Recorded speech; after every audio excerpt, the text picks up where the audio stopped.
O ano de 2025 ele foi bem desafiador até para um pós-enchente, né? Nós temos a nossa economia local aí muito atingida pelo agro, pelo setor primário. Então, além das estiagens, temos ainda a questão da enchente. E esse ano repetiu, né? Tivemos a terceira maior enchente da história de Cachoeira. Não se falou muito em enchente em nível estadual, mas Cachoeira, mais uma vez, acabou sendo atingida pela enchente. Então, foi um ano de recuperação. Até ontem recebi um dado da Secretaria da Fazenda do Estado, uma recessão de 4,5% na indústria. E aumentou em 7% a arrecadação de impostos do ICMS. Uma conta interessante, né? Então, mesmo num período de tentativa de recuperação pós-enchente, o setor econômico vem sofrendo bastante, setor produtivo, principalmente setor primário e a indústria que depende desse movimento do setor primário.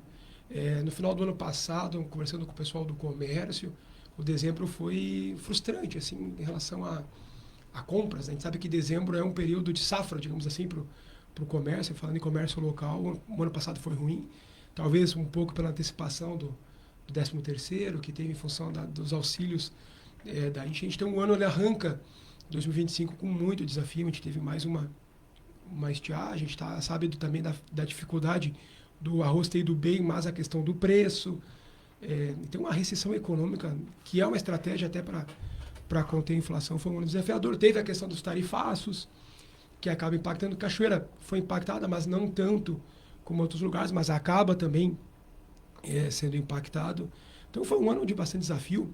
Hoje de manhã eu acordei trabalhando uma notícia na internet, aumentou em 20% nesse ano o pedido de recuperação judicial de empresas. Então realmente é desafiador o cenário, né? Então cada vez mais vai necessitar de gestão, necessidade de cuidado com os custos, né? De abertura de novos mercados. Vamos ter que se reinventar, podemos dizer assim, né? 2026 é um ano que tem suas particularidades, como o ano de eleição, sabe que é um ano diferente.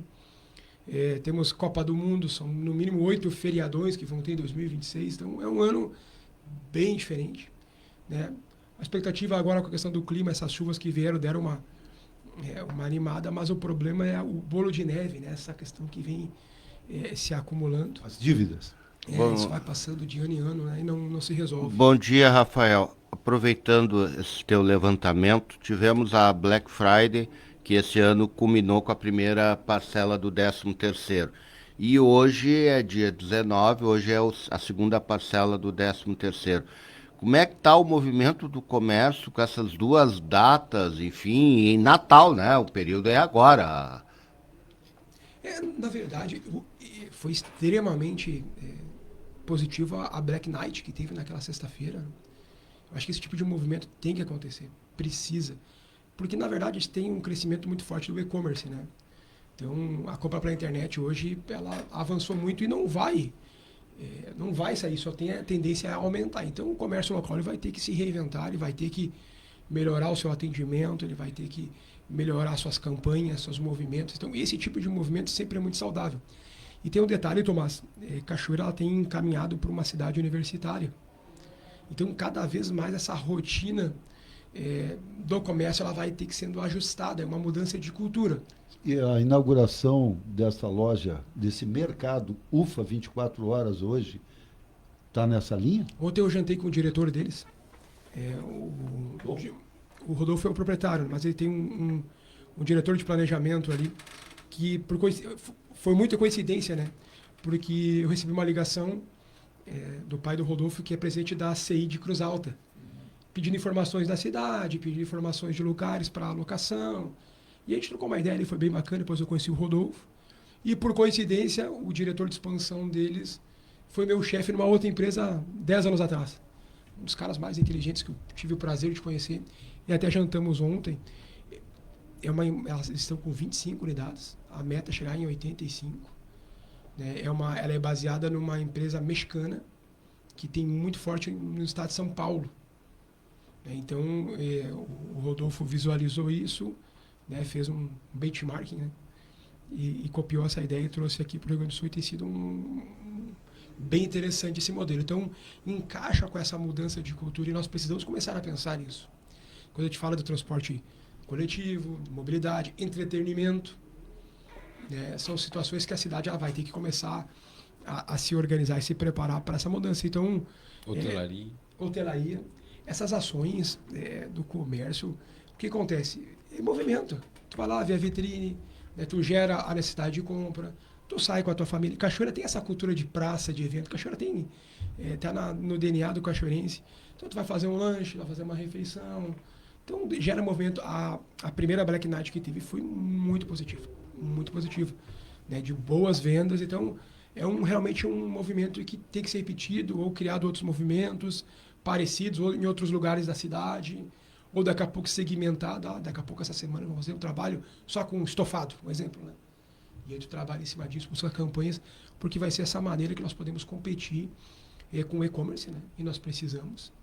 Né? Nós precisamos achar alternativas para poder valorizar o comércio local, mas o comércio local precisa estar atento e preparado para isso.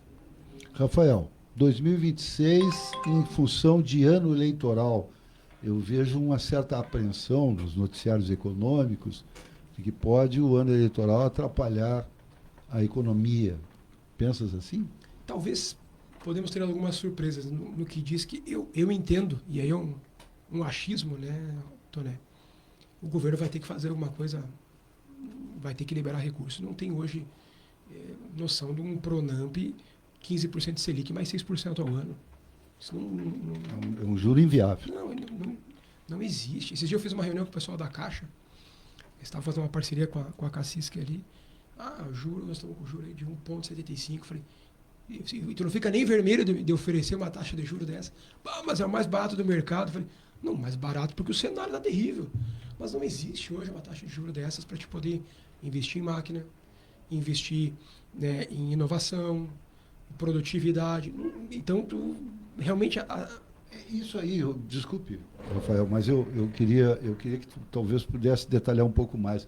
Existe uma impressão de senso comum, sempre existiu isso, né, de hoje, não sei se está maior ou menor agora, de que as empresas trabalham com grandes margens, ou seja, que elas têm espaço e que elas seriam até abusivas em relação aos clientes. Isso não é verdade. A margem da indústria, do comércio, ela é estreita e não permite pagamento de juros estratosféricos como nós temos hoje. E cada vez fica mais apertado, porque vamos pegar a Cachoeira, que tem um polo metal mecânico. Então são subprodutos, ou seja, são produtos que vão ser industrializados em máquinas, por exemplo. Quem bota o preço é o cliente. Tu não consegue, tu tem que estabelecer a tua planilha de custos com a meta do preço de venda. Né, o target price, que se chama, né?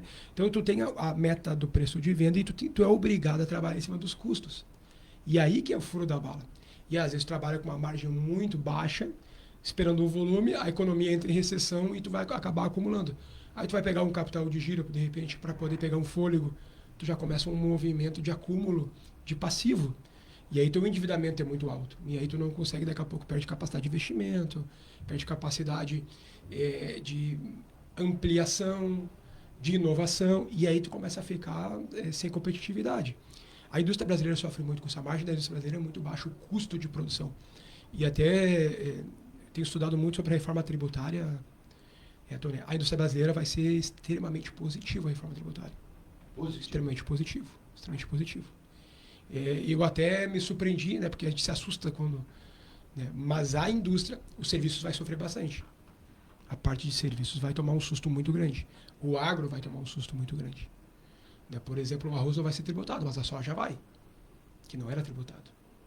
Então, por exemplo, no setor de serviços, vai ser grande. Agora, na indústria, tu vai ter um aproveitamento de crédito de imposto muito importante. Tu vai aproveitar o papel higiênico que tu usa. Que hoje tu não consegue fazer esse aproveitamento. Eu fiz uma simulação do meu próprio negócio, ali, que é uma indústria. Eu já perguntei para o contador onde é que eu assino para nós assumir essa reforma tributária já na arrancada agora, porque está muito bom esse negócio, não tem fundamento isso. Mas é uma transição, ela vai até 2032, 2033. Então, mas a indústria, ela é muito ajustada, porque o cliente diz, eu posso pagar isso aqui. E aí tu faz a conta invertida.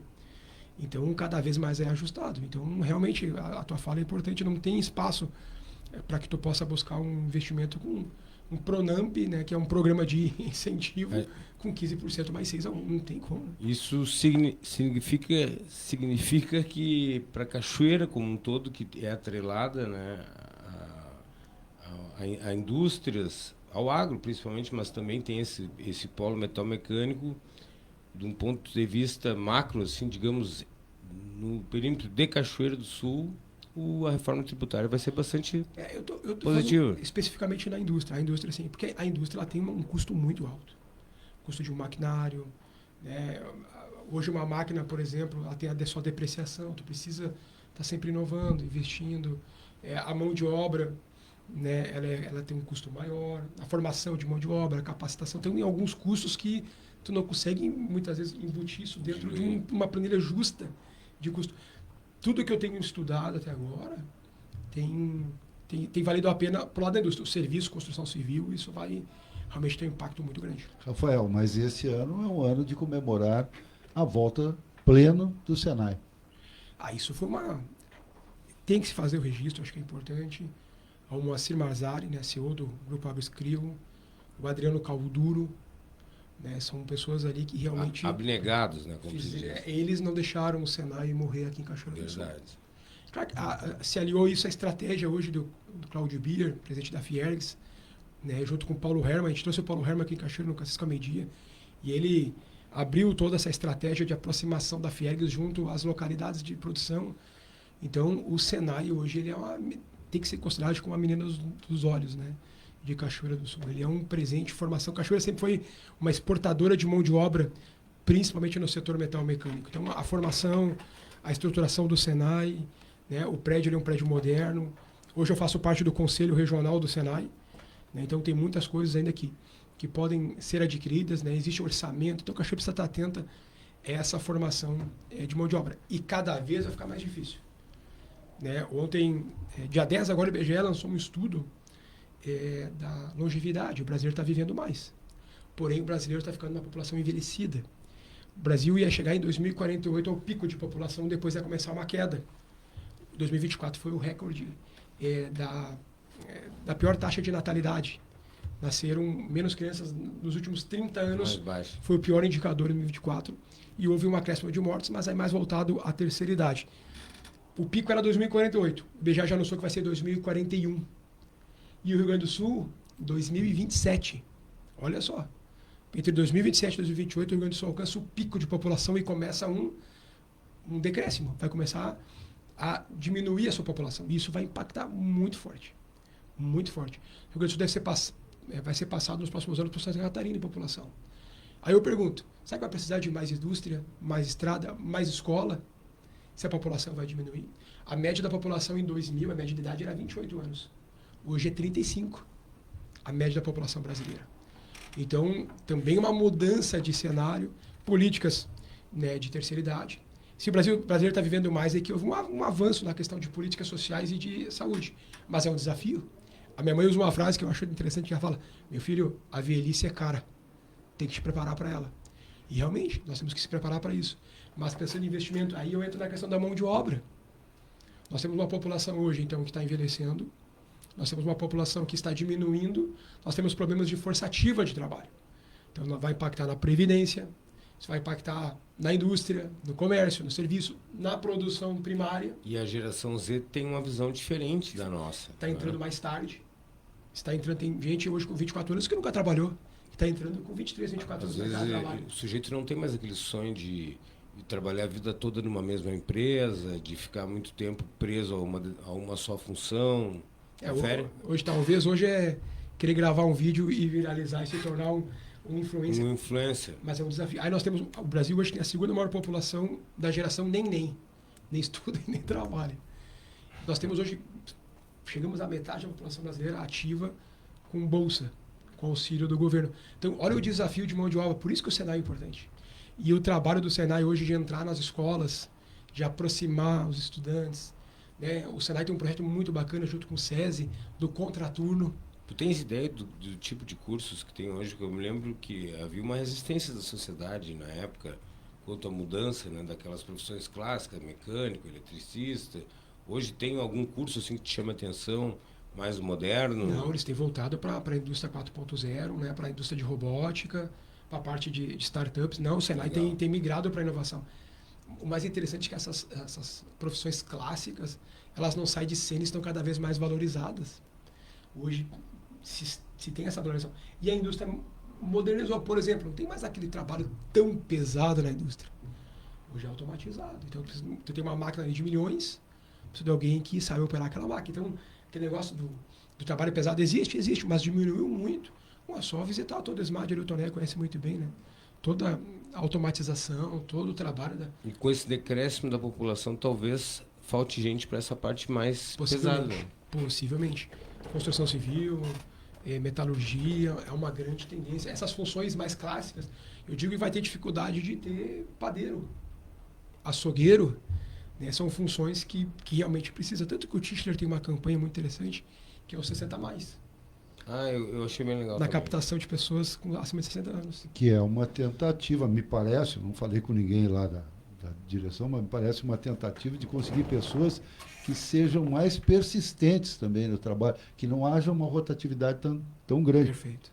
Inclusive, eu vi alguns estudos, vi uma palestra na internet de uma especialista nessa área, que conseguiu, numa rede de supermercado, diminuir o turnover, conseguiu diminuir essa troca permanente. Eles estavam com uma troca, desculpe se eu falhar aqui, eles estavam com uma idade média, vamos chamar assim, da mão de obra no supermercado, de 8 meses apenas. Então, imagina, entre quem está entrando e quem está mais tempo, eles estavam com 8 meses. Eles conseguiram aumentar para 1 ano e 8 meses. O que eles fizeram? Qual foi o milagre? Primeiro, eles integraram todas as funções do supermercado de tal sorte que todo mundo entendesse o que todo mundo fazia. Ou seja, quem está no caixa entende o que o padeiro, o que o açougueiro faz, o que o repositor de fruta faz. Interessante. Enfim, para entender que aquilo é uma engrenagem que todo mundo funciona. Outra coisa, mudaram a semana de 6x1 para 5x2, ou seja, 5 dias trabalhados e 2 de folga. Foram para isso, e isso já ajudou bastante. Muitas pessoas que desistiam do trabalho se mantiveram. Então, são medidas que os empresários têm que tomar e adaptados a essa, como disse o Limão, essas novas gerações que estão chegando e usando a experiência dos mais antigos, que são mais perseverantes, que chegam e fazem o seu trabalho, são pontuais, não faltam. Né? Tem mais claro que não podem ser utilizados comunicar com o mesmo vigor do que os mais novos. Eles não têm mais a força, né? Mas eles podem fazer tarefas adaptadas à sua força física, né? De forma muito eficiente. O trato com o ser humano. Tem como sair do problema. Sim. Só tem que ficar atento. Né? Não, e tem uma questão, né? Hoje a população está envelhecendo com mais saúde. Nós temos que ter pessoas hoje com 60, 70 anos extremamente ativas, né, com saúde. É uma geração que tem se cuidado mais na sua alimentação, a questão da saúde, na questão do bem-estar físico, né? Vai na academia. Então, a evolução da medicina. Nem que seja ao ar livre, vai lá, tal, né? Mas o pessoal tem chegado nessa faixa etária já. Então, tem que saber aproveitar. Eu acho que são políticas que precisa pensar, também baseado nesse estudo que nós comentamos aqui. A gente vai precisar também saber aproveitar essa mão de obra. E é um nicho, né? Porque o pessoal que tem a sua aposentadoria pode não ser eu vou pedir licença aqui, 2 minutinhos, vamos aos patrocinadores, depois fazemos o fechamento do programa e nesse bate-papo com o presidente da CACISC, Rafael Quadros.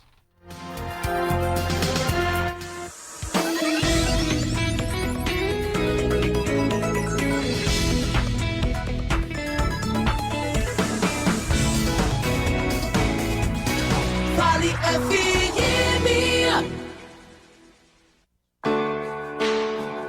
2025 foi um ano de superação para a Seletro.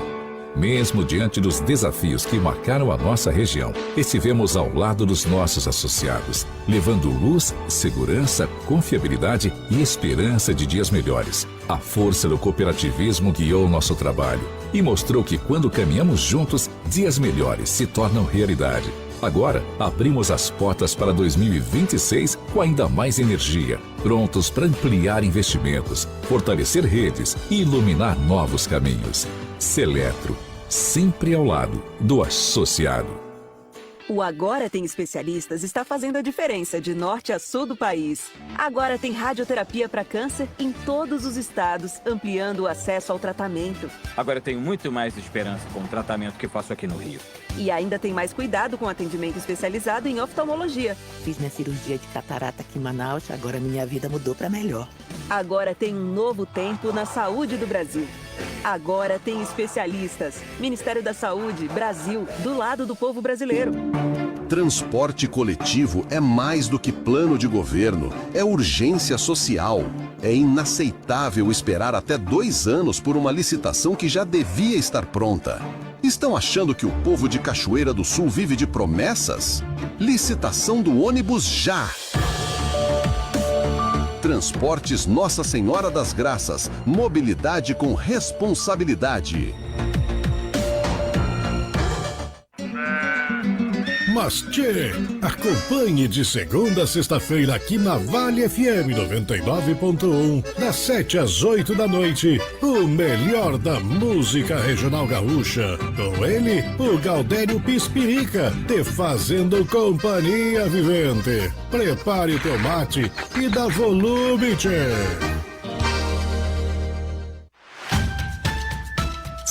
Vale FM no Instagram, @Rádio Vale FM _99.1. Vale FM, uma rádio para toda a família. Você está ouvindo Vale Informação.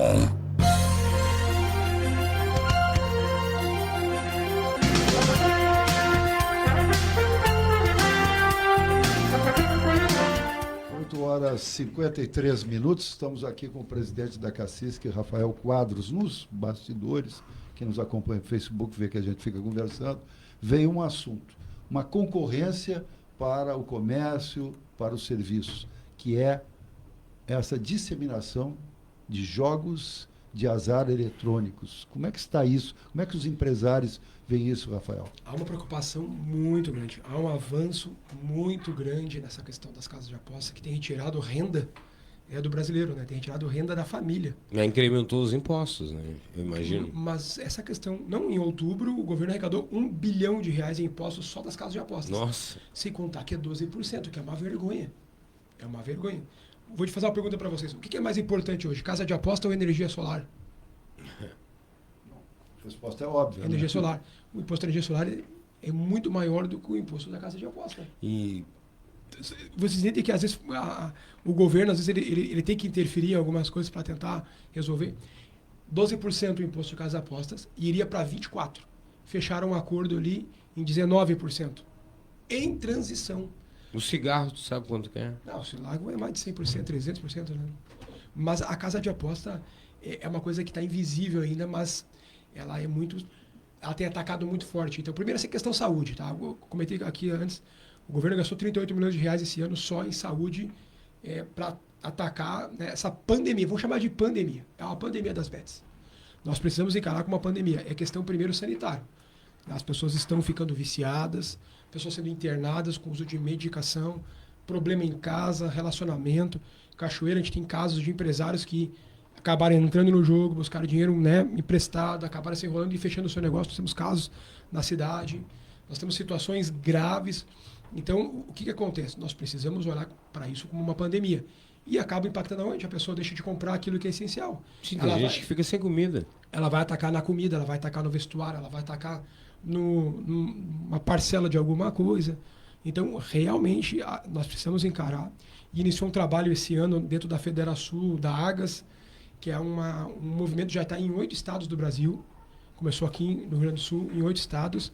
Até a CNBB, né, a Confederação Nacional dos Bispos, entrou junto para tentar diminuir as propagandas, porque vamos falar sério. Pô, a quantidade de propaganda é assustadora. Dos 20 clubes da Série A do futebol brasileiro, 19 são patrocinados por casa de aposta. O próprio campeonato é patrocinado. Os influencers... Então, se tu entrar no YouTube, é casa de aposta. Na TV aberta, casa de aposta. Então, Facebook, não, casa de aposta, rede social, casa de aposta, Instagram. casa de aposta. Então, há uma campanha muito grande para tentar criar regras para diminuir, que nem foi feito com cigarro há um tempo atrás. Né? Lembra dos brinquedos Estrela, que tinha uma frase que era assim, peça para sua mãe comprar? Aquilo foi proibido. Frases do imperativo, né? Foi proibido porque isso acaba induzindo... Faz uma abdução do sujeito ali. A gente recebe informação o dia inteiro. E não sei se tu concorda comigo, mas o brasileiro ele tem uma inclinação a buscar uma panaceia, uma solução mágica, né? Uma coisa que não existe. Me iluda que eu gosto. E aí tu pega hoje, tá na tua mão. Antes tu tinha que ir lá no Uruguai jogar um cassino. Hoje a roleta tá ali, né? O celular na palma da mão. A roleta, o tigrinho, o aviãozinho. Às vezes tu tá na rua, as pessoas estão jogando, caminhando na rua, jogando, na fila do mercado, tentando o tiro, né, de sorte ali. Mas nós precisamos começar a pensar nisso como uma questão de sanitária, primeiro. Porque isso, né, é uma questão de vício, é liberação de dopamina, né? Então, cada vez que tu tem aquela sensação de recompensa, tu precisa jogar de novo, e aí tu perde o controle. E, infelizmente, nós precisamos de limites para algumas coisas, e isso tem... Possivelmente haja um aumento na tributação disso aí, né? Vai ter agora, vai a 24, era para ser 24, ficou em 19. Mas uma transição ainda, eu acho muito pouco, pelo custo que isso vai gerar na saúde e até para tentar dar uma freada nessa questão toda de dinheiro, né, envolvido nessa questão de casas de apostas.